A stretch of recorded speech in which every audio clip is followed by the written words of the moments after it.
I have been here 15 years and been through so many storms. We have been told many times to evacuate, Scott Abraham, a Miami resident in the path of Category 5 Hurricane Irma told CNN, before explaining why he was staying put. If it does, I think we are safe. We have food. We have supplies. We have everything we need. Given that more than 6 million people were ordered to evacuate their homes in Florida because of the danger that Hurricane Irma posed, it's safe to say that getting out seemed like the safest bet. But Abraham's decision to ignore the advice does not make him especially unusual.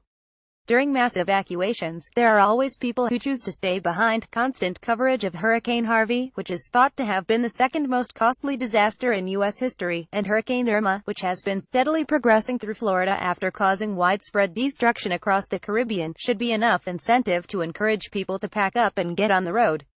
In Cuba, which has a highly developed disaster preparedness plan, 3 people were killed after ignoring governmental evacuation orders. Disaster preparedness and messaging studies have found that mandatory evacuation orders increase the rate of evacuation by 6%. Anecdotal evidence has also found that when emergency responders are asking people to write social security numbers on their arms to make it easier to identify bodies, or to fill in next of kin forms, it scares many into leaving danger zones, but even those tactics don't work for some.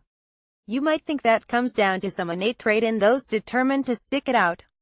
Public perception of those who choose to stay behind in the event of a disaster tends to be negative, with those refusing to take sensible advice seen as stubborn, lazy, or just plain ignorant.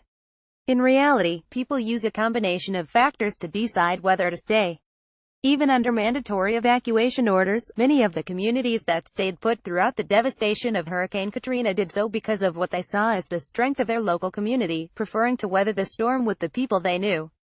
Others made their decisions based on factors such as whether they trusted their local government, the costs of evacuation, or concerns about losing their jobs or the security of their homes in the event of looting.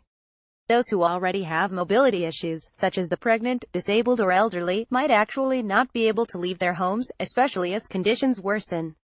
Meanwhile, inequalities of race, wealth, and age are also amplified during extreme weather scenarios. Research published in the American Journal of Public Health found that people who didn't evacuate during Hurricane Katrina cited economic concerns as reason enough to stay even if they wanted to evacuate. The fact is that for those in the path of danger, safety can come with a hefty price tag. Travel website The Point Sky found that United Airlines was charging $1,000 for a flight out of Hurricane Irma's path to Chicago, while other one-way tickets such as Miami to Detroit could range from $400 to $885. And if families have access to a car, petrol prices for long journeys can be prohibitively expensive, and unless they have friends or family with space out of harm's way, costs of accommodation and food have to be accounted for, too. For people living paycheck to paycheck, or without job or home security, evacuation could seem irrational if not impossible, and yet, there are still people who could evacuate and choose not to. Research into disaster preparedness messaging and risk perception has highlighted that people who have handled previous storms often feel as though they can handle the next one. Lori Masterpalo in Florida told ABC News that she had weathered Hurricane Sandy in 2012, so she preferred to ride this one out too.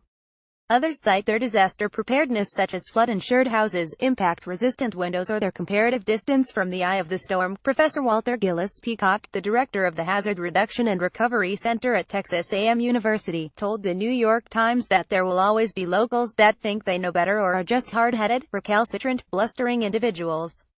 Exactly that attitude was on display in a viral Fox News clip from Hurricane Irma showing a middle-aged man saying he knew that he wasn't in danger because of the precise location of the hurricane, even though flood warnings and orders to evacuate were still circulating. Despite this intransigence, justified or otherwise, the importance of effective disaster preparedness messaging cannot be emphasized enough. In 2016, a Japanese court awarded 1.43 billion yen £11.2 million in damages to the families of children who were killed after the devastating 2011 tsunami. School officials at Okawa Primary School on the northeast coast of Japan failed to heed warnings of evacuation, leading to the deaths of 74 children and 10 teachers. Undoubtedly, there will always be skeptics, even the people in power. Joe McComb, mayor of Corpus Christi in Texas, only issued a voluntary evacuation order for his city during Hurricane Harvey, saying, "I think people are smart enough to make their evacuation decisions. They don't need the government telling them what to do."